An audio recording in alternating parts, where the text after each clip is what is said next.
जय बोलो देवादिदेव 1008 श्री भगवान महावीर स्वामी की जय। अहिंसा परमो धर्म की जय। परम पूज आचार्य गुरुवर श्री विद्यासागर जी महाराज की।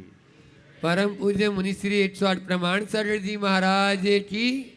पूज्य मुनि श्री 108 निर्वेद सागर जी महाराज की।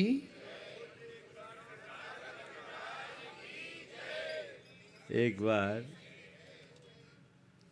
एक जिज्ञासु किसी संत के चरणों में पहुंचा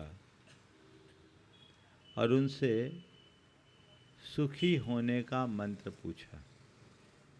गुरुदेव, ऐसा कोई मंत्र दे दो कि मैं सुखी बन जाऊं, है ना।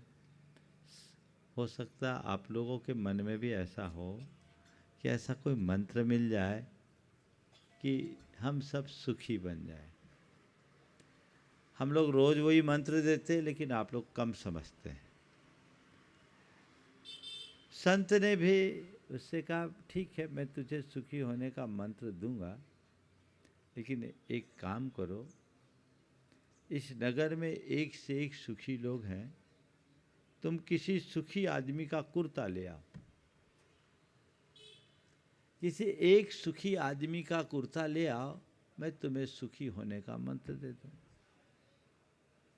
निकला तो सबसे पहले नगर के जागीरदार के यहाँ गया। सोचा ये बड़ा सुखी।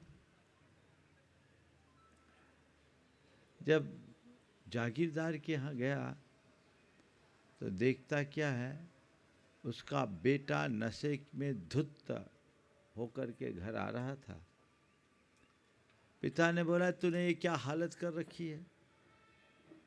बेटे ने बड़े बेरुखी से कहा, ये मेरी अपनी जिंदगी है, आप कौन होते हो मुझे टोकने वाले। बेटे के इस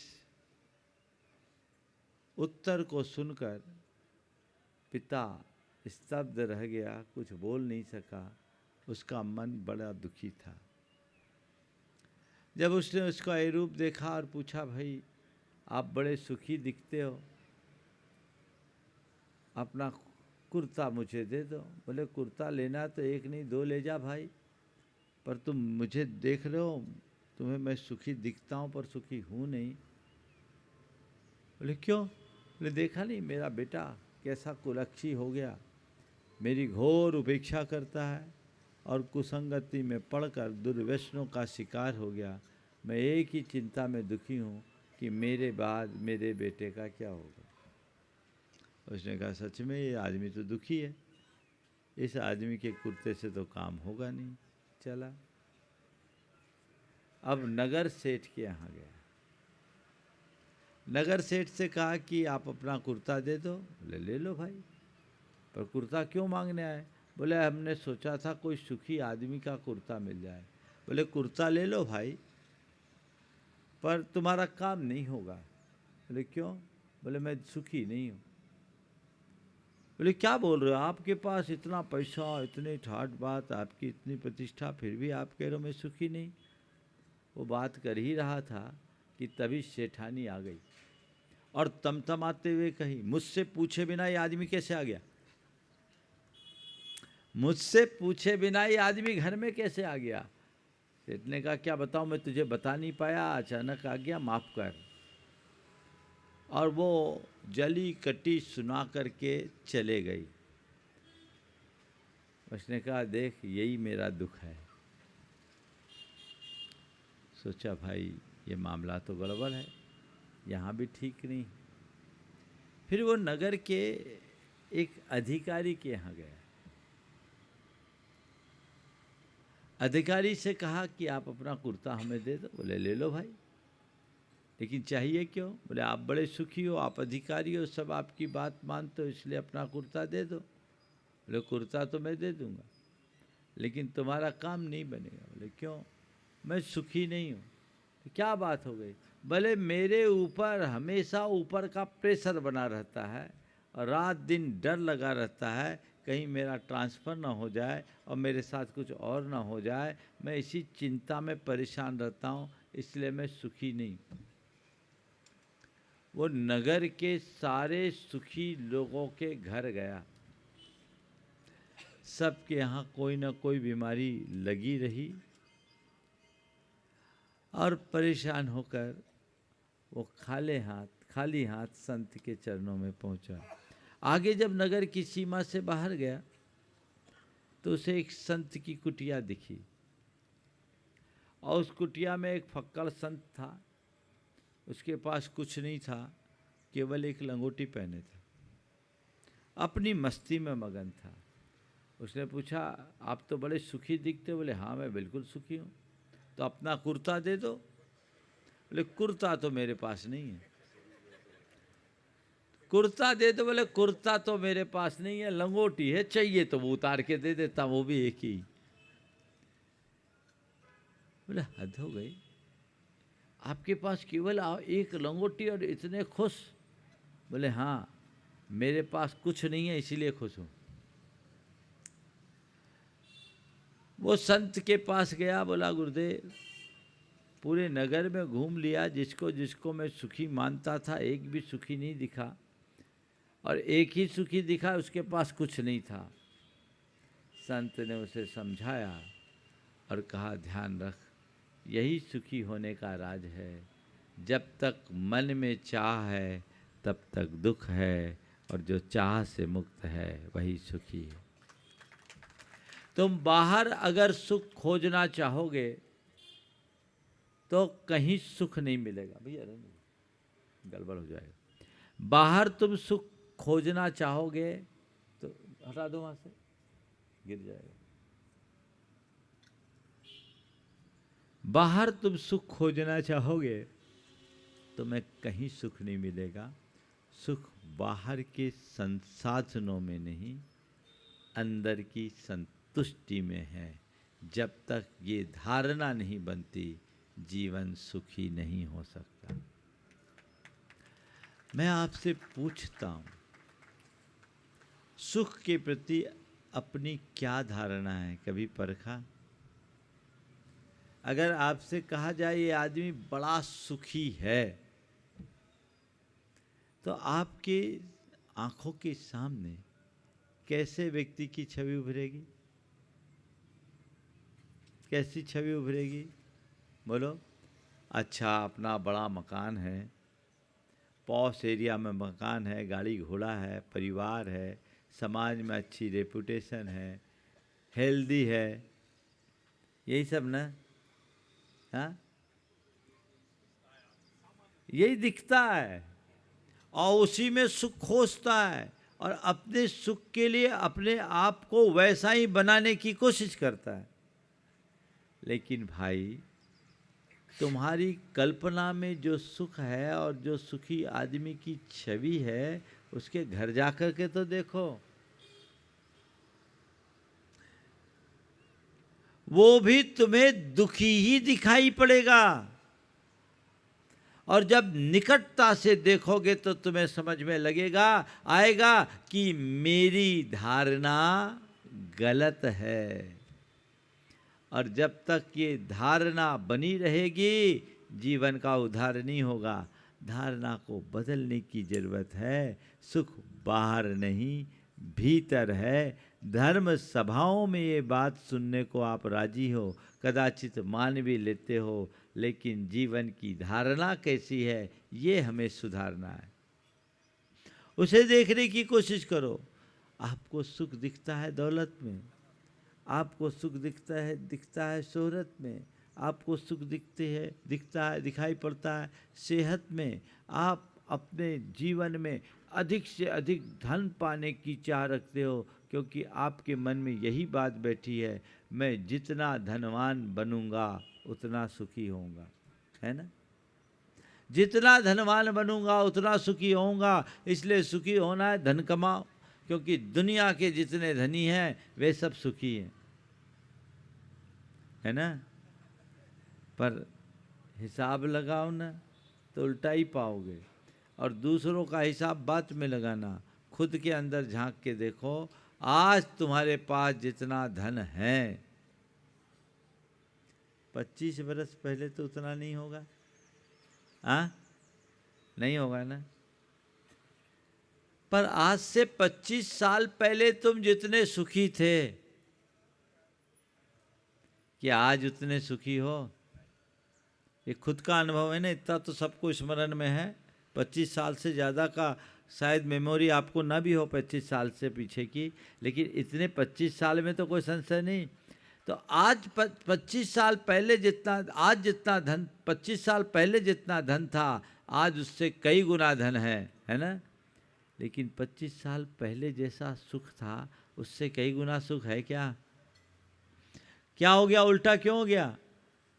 धन बढ़ा सुख घटा। बोलो, सही है अनुभव की बात कि महाराज की हाँ में हाँ मिला रहे हो? हाँ, फिर चाहिए क्या तुम्हें, धन की सुख? हाँ, सुख चाहिए तो 25 साल पुरानी स्थिति में लौट जाओ। महाराज वो नहीं चाहिए। एक बार मैंने पूछा क्या चाहिए, धन चाहिए कि सुख चाहिए? तो आदित्य जैसे ने कहा महाराज दोनों चाहिए। क्या चाहिए? धन भी चाहिए, सुख भी चाहिए। आज 4 सूत्र आपको देता हूं, जो आपको धनी होने के साथ साथ सुखी भी बनाएगा, संपन्नता के साथ साथ प्रसन्नता भी देगा। चाहिए? हाँ, धन से संपन्न हो और मन में प्रसन्न हो। जीवन का मजा तो केवल तभी है ना।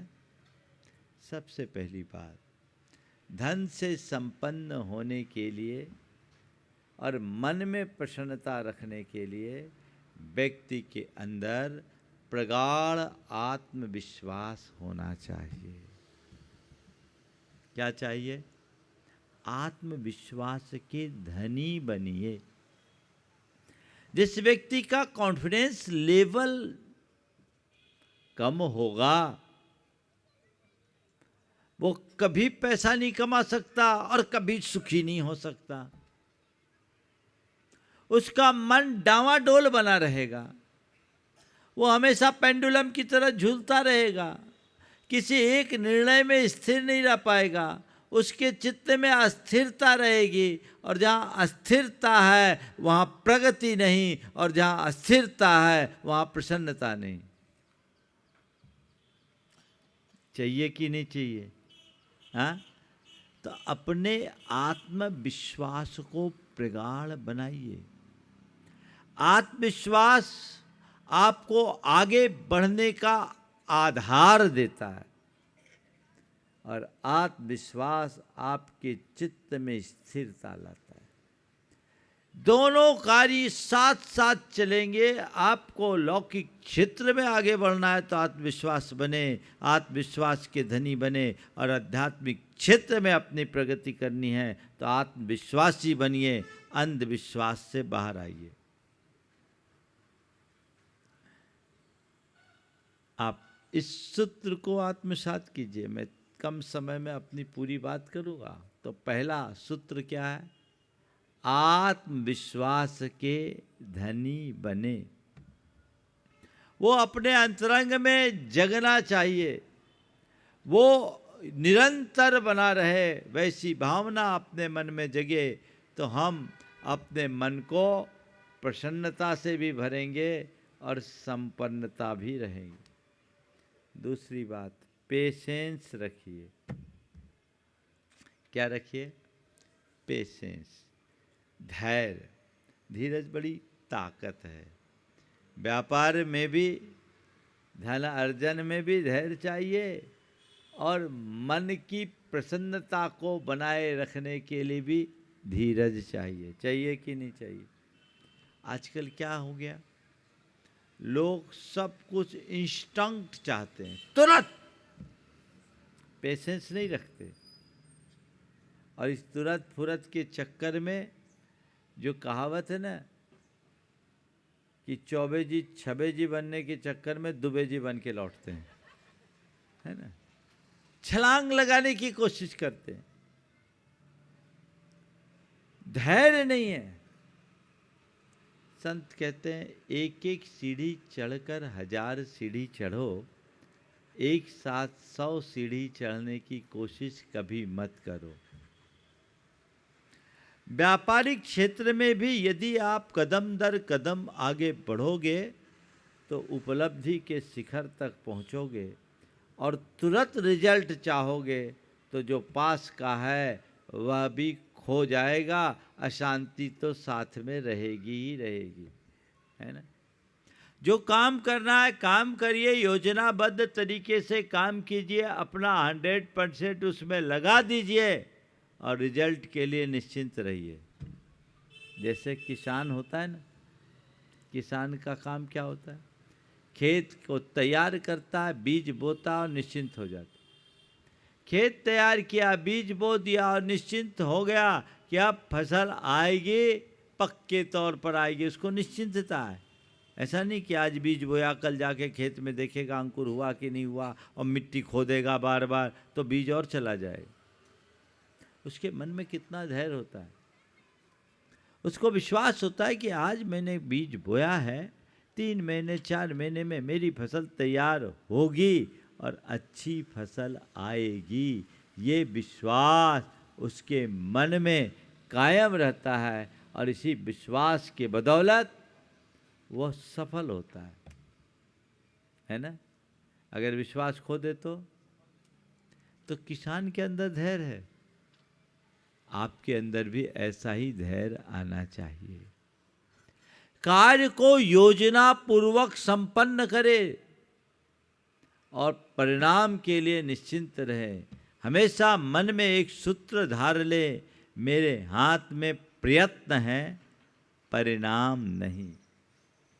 मैं बेहतर से बेहतर करूं और परिणाम को लेकर धैर्य रखूं, अधीर न हूं। अधीरता में आतुरता और आकुलता होती है और ये आतुरता, ये आकुलता हमें परेशान करती है। जो व्यक्ति अधीर होगा वो कभी सुखी होगा क्या? हाँ, धीरे धीरे धीरे धीरे ही काम होता है। इसलिए धीरज को, पेशेंस को अपने जीवन का मंत्र बनाए। हमेशा ध्यान रखें, यदि आपके पास थोड़ा धैर्य हो तो असंभव भी संभव हो सकता है। धैर्य में इतनी बड़ी ताकत है जो कमजोर को भी मजबूत बना दे, असंभव को भी संभव कर दे, वो धैर्य है। एक बार किसी विचारक ने जब ये बात कही कि धीरज से असंभव भी संभव हो सकता है, तो किसी ने उनसे सवाल किया, क्या धीरज से चलनी में पानी को रोका जा सकता है? क्या धीरज से चलनी में पानी को रोका जा सकता है? उन्होंने कहा, निश्चित, यदि पानी के बर्फ बनने तक का धैर्य हो तो। पानी के बर्फ बनने तक का धैर्य तुम्हारे पास हो तो धीरज से चलनी में भी पानी को रोकने की सामर्थ्य आ सकती है। धैर्य जीवन का एक बड़ा गुण है। धीरज से संतुष्टि आती। तो तीसरा गुण, धनी होने के लिए भी और सुखी होने के लिए भी संतोष रखना। महाराज संतोष रखेंगे तो फिर तो पैसे नहीं कमा पाएंगे, है ना। ये गलत धारणा है। आप संतोष नहीं रखोगे, ज़्यादा लोभ पाओ रखोगे तो जो पास का वो भी गंवा दोगे। ज़्यादा नुकसान किसको होता है, लालची को कि समझदारी से काम करने वाले को? हाँ, लालची को ना। आप लोग तो बोलते हैं फियर और ग्रीड, ये दोनों बहुत खतरनाक है ना। दोनों, डर और लालच, मनुष्य को पीछे कर देता। तो हमारे अंदर संतोष होना चाहिए। हम सब काम करें लेकिन मन में एक धारणा पक्की बना ले कि काम तो अपने क्रम से ही होगा। परिणाम को लेकर हमेशा संतोष रखना चाहिए। जो परिणाम से असंतुष्ट होते वो काम ही नहीं कर पाते। उसके दिमाग में टेंशन होता है, मैंने अच्छा किया, मनोनुकूल परिणाम नहीं आया, अरे परिणाम नहीं आया, परिणाम नहीं आया, परिणाम कैसे आएगा? वो चिंता में ही अपना समय खराब कर देगा। ठीक है, मैंने कोई भी काम किया, परिणाम आज नहीं निकला कल निकलेगा, कल नहीं निकला परसों निकलेगा, परसों नहीं निकलेगा फिर आगे निकलेगा। प्रयास करने से ही परिणाम निकलेगा। परेशान होने से तो कोई परिणाम निकलने वाला नहीं। परेशान होऊंगा, चिंता करूंगा तो परिणाम बिगड़ेगा, सुधरेगा नहीं। आप देखिए, जितने भी धनी लोग होंगे आप उनसे बात कीजिए, कभी वे शॉर्ट टर्म गेन की बात नहीं करेंगे। दुनिया के जितने धनी लोग हैं शॉर्ट टर्म गेन की बात करेंगे ही नहीं। और जो शॉर्ट टर्म वाले होते हैं ना, उन सबको शॉर्ट लगता है। ऐसा झटका लगता है 440 वोल्ट का कि कई लोग जमीन पर आ जाते हैं। ये क्या है? ये लालच का कुपरिणाम है। ये थोड़ा लालच पर नियंत्रण रखो, संतोष रखोगे तो प्रगति होगी। मैं एक ऐसे व्यक्ति को जानता हूँ जो बहुत बड़ी फैक्ट्री के मालिक से बड़ा काम था। अब किसी ने एक गाड़ी माल दिया उनको, स्क्रैप, और बाजार के रेट से बहुत सस्ता था। बेटे ने ले लिया और उन्हें पता नहीं था कि इसके पीछे कोई कुचक्र है। गाड़ी अंदर आई और थोड़ी देर बाद पुलिस की गाड़ी आ गई। वो माल चोरी का था, माल चोरी का था और फंस गए। और संयोग से डायरेक्टर लड़के की माँ थी। अब केस बन गया। पिता ने सिर ठोका, अपने बेटे से कहा, अरे व्यापारी हो, तुम्हें मालूम होना चाहिए कि कोई माल रुपये का माल चवन्नी में मिल रहा है, इसका मतलब दाल में काला है। तुम्हें लेना ही नहीं था। अब कितना बड़ा चक्कर आ गया, बड़े मुश्किल में फंस गए। कुछ द्वेषी लोग उनको फंसाने के लिए कुछ चक्कर रचा था और उस जाल में वो फंस गया। अगर लालच नहीं होता तो क्या ऐसा परिणाम निकलता? आप लोगों के साथ भी ऐसा हो, बहुत लंबे नुकसान में उस व्यक्ति को फंसना पड़ा।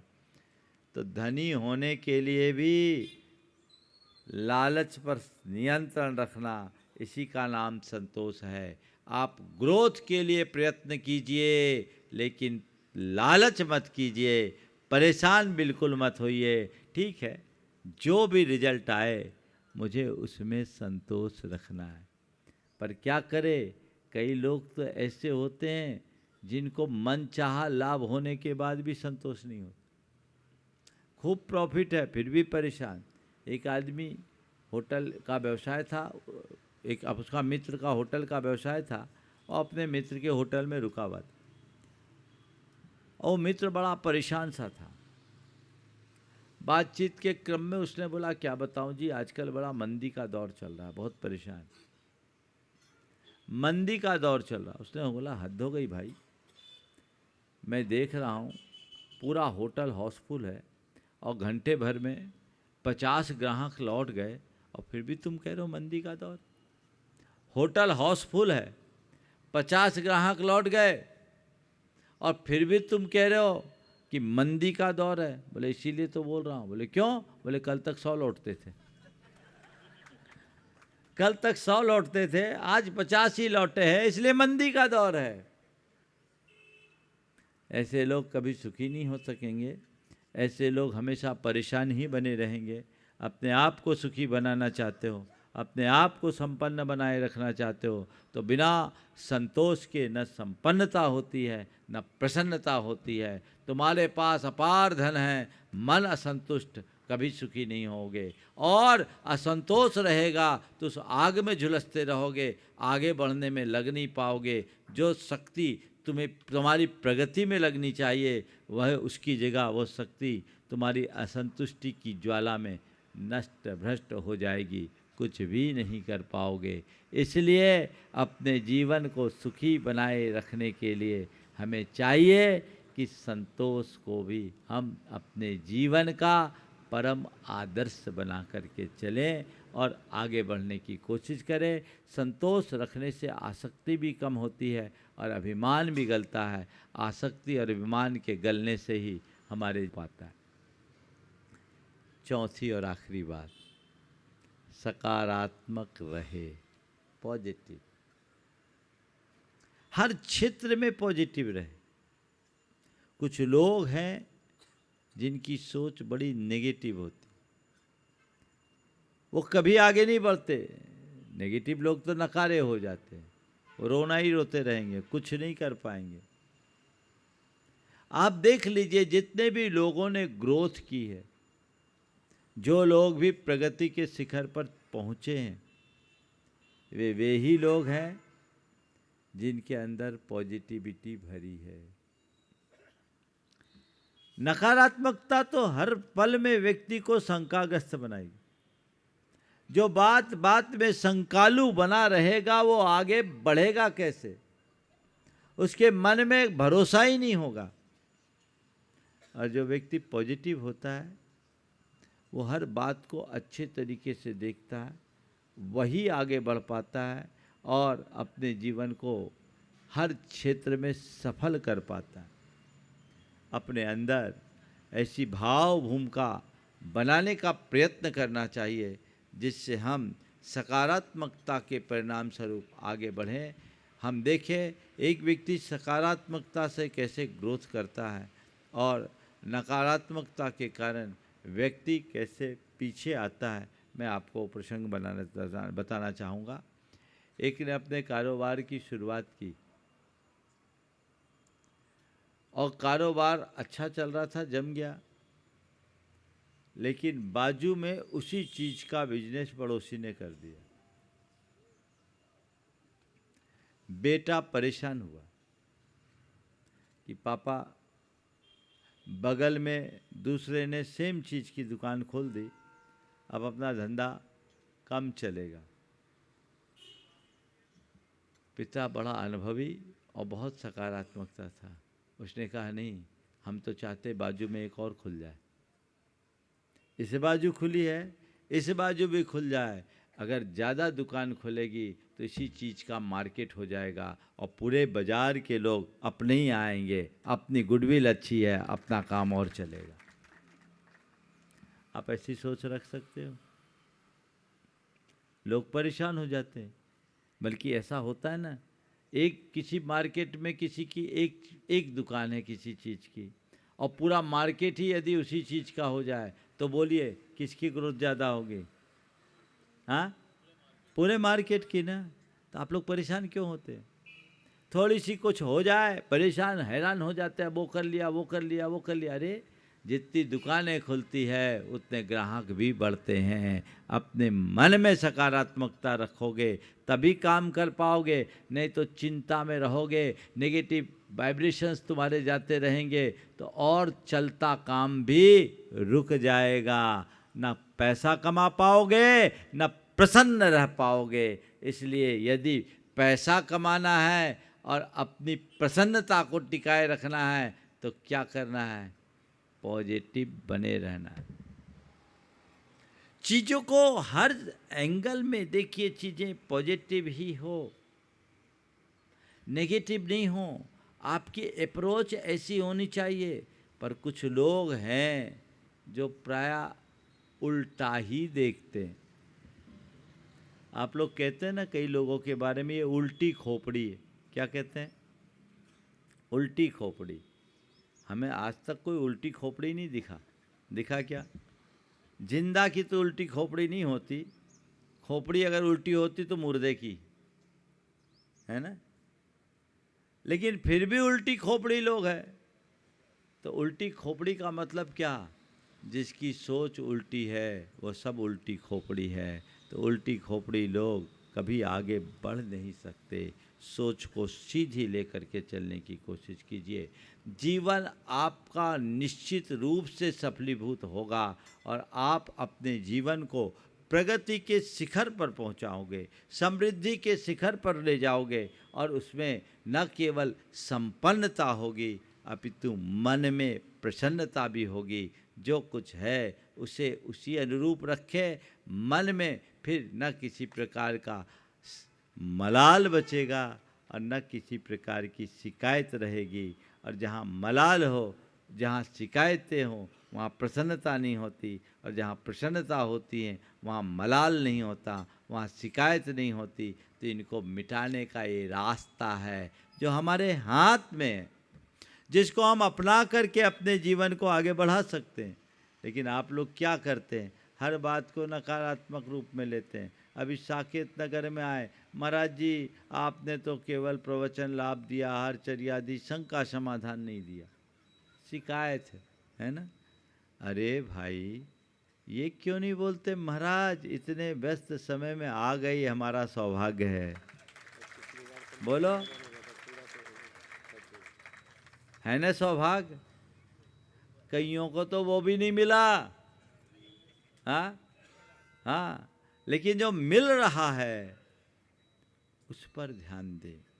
अपने मन को सदाबहार प्रसन्न बनाए रखने का यही एक सूत्र है। हर बात को, हर घटना को सकारात्मक अंदाज में देखें, कभी कोई परेशानी नहीं होगी। नुकसान होगा तो भी प्रसन्न रहोगे, प्रतिकूल होगा तो भी प्रसन्न रहोगे। एक व्यक्ति के बेटे ने शेयर बाजार में बड़ा नुकसान कर दिया, मोटा। उसके मित्र ने मुझे बताया, वह जब मेरे पास आया तो उसने बहुत अच्छी बात की। बोले महाराज ये नुकसान नहीं, मेरे लिए नसीहत है। नुकसान नहीं, नसीहत है। और मैं इस बात से खुश हूँ कि मेरा बेटा एक नुकसान से नसीहत पा लिया, अब आगे हमारा रास्ता निष्कंटक होगा। जितना नुकसान किया उसकी भरपाई हम कर लेंगे। और मैं तो यही सोचता हूँ जितना नुकसान हुआ उतने नुकसान के बावजूद अभी हमारे पास इतनी व्यवस्था है कि हम बहुत कुछ कर सकते हैं। जब हमने अपने कैरियर की शुरुआत की थी तो मेरे पास ये भी नहीं था, आज तो बहुत कुछ है।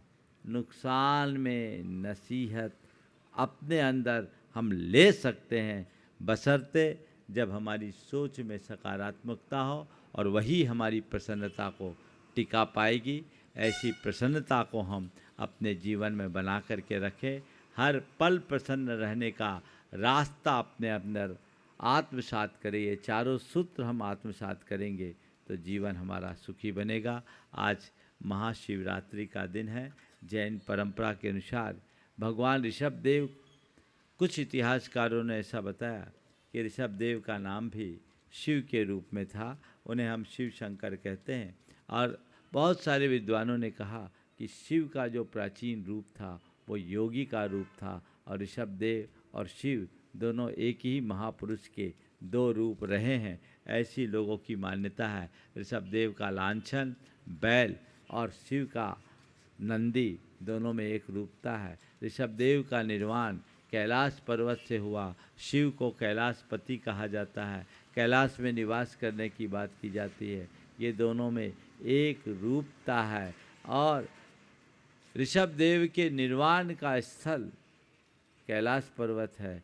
कैलाश पर्वत पर भरत चक्रवर्ती ने एक घंटाकार जिनालय बनाया और उसे शिवलिंग कहा गया। शिव यानी मोक्ष, मोक्ष का लिंग यानी शिव, निशान, चिन्ह, वो शिवलिंग। ये अलग अलग समय पर अलग अलग रूप से मान्यता बनती है और उसके अनुरूप काम चलता रहता है। हम लोग जो भी हो अपने प्राचीन संस्कृति को समझें और उस संस्कृति के अनुरूप अपने जीवन के क्रम को आगे बढ़ाने का प्रयत्न करें। इसी भाव के साथ बोलो अहिंसा परमो धर्म